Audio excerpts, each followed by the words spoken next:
Gemini 3.0 is a powerful model, but with so many updates, it's easy to get overwhelmed. Not every feature is worth your time. So after a month of testing it in real-world scenarios, here are the 5 updates that actually matter for professionals.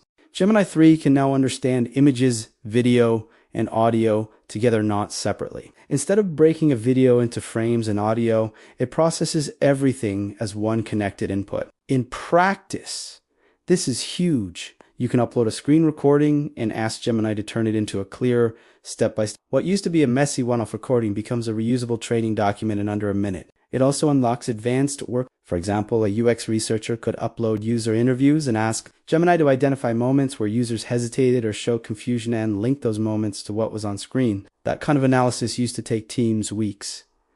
Even for design work, this matters. You can turn dense reports into clean visuals or infographics and refine them. That's what true multimodality looks like, moving seamlessly between formats. Gemini has long supported massive context windows, but now it actually understands what SE inside them. It's significantly better at finding specific insights, buried deep in long files and connecting information across sources. For example, you could upload earnings calls and financial reports, then ask Gemini to identify inconsistencies between what executives say and what the data shows. Instead of vague summaries, it can now pinpoint real discrepancies. The key shift: your context window is no longer just storage, it's work in memory.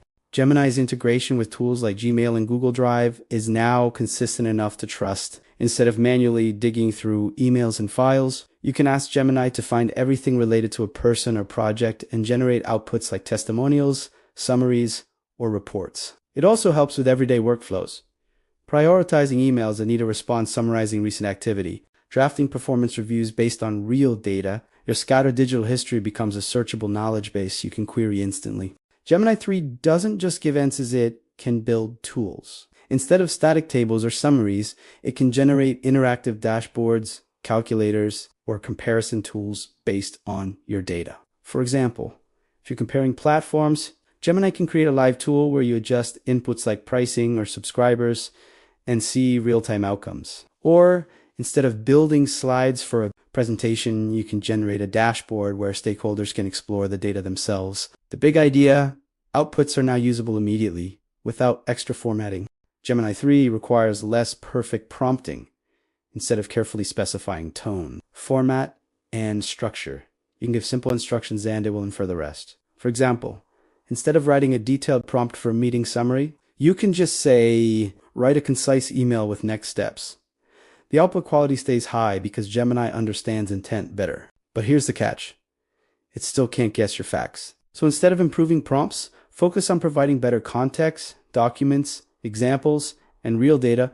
Gemini is now less likely to blindly agree with you. If you ask for feedback, it's more willing to point out flaws, inconsistencies, or weak reasoning. This makes it far more useful for reviewing presentations, strategies, or written work, because you'll get actual critique, not just validation. Final takeaway: the shift with Gemini 3 is clear. Less focused on prompt engineering. More focus on context and inputs, outputs that are not just answers, but usable tools. If you adapt to that shift, you'll get significantly more value out of it.